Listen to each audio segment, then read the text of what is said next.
As one of the countries most vulnerable to climate change, Bangladesh attaches high importance to the Climate Change Summit in New York as much as to COP15 in Copenhagen later this year. Our expectations from these two high-level events are high, yet pragmatic. I am confident that the global community would be able to reach an agreement on directions for collective action in the face of climate change challenges.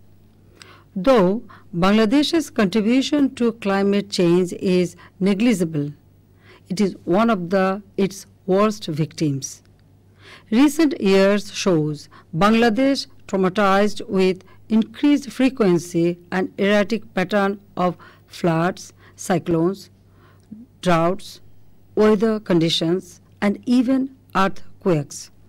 Scientific evidence reveals these trends are outcome of mankind's relentless abuse of Mother Nature.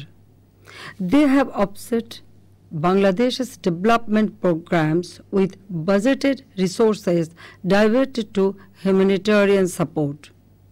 They have eroded our development gains of decades, slowed achieving the MDGs, threatens our food security by interrupting agriculture production, and challenges climate-sensitive programs in areas as water resources, agriculture, health, energy, urban planning, tourism, and risk reduction. To deal with these challenges, my government has adopted a national climate change strategy and a national plan of action that aims at sustainable green development and adapting to climate change. In disaster management, we have brought a paradigm shift of relief and rehabilitation to disaster risk reduction, effective early warning, dissemination, and community empowerment and resilience.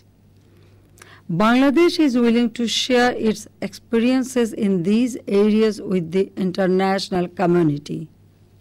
To adapt to climate change, a major step by government has taken is dredging of rivers to keep them on their natural course, prevent erosion and loss of arable land, hold more water, and reduce intensity of floods, and enhance navigation. The excavated silt would build, raise and fortify embankments with the rise of water level, increase green belts, and help create elevated flat-topped grounds for homes of the displaced. Already several thousand disaster shelters have been constructed and more are on the way. Our plan is also to shift to green technologies in our bid for digital Bangladesh by 2021. Such activities would entail huge costs, and therefore I call upon the international community to underwrite them.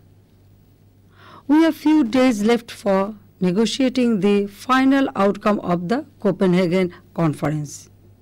It is now critical for the world leaders, with their wisdom and courage, to chalk out the right course of action.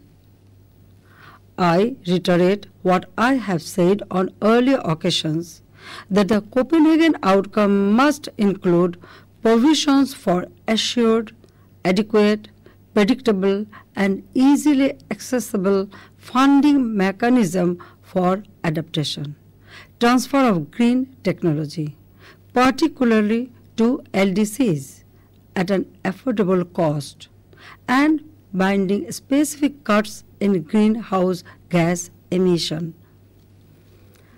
The principle of common but differentiated responsibility must be upheld.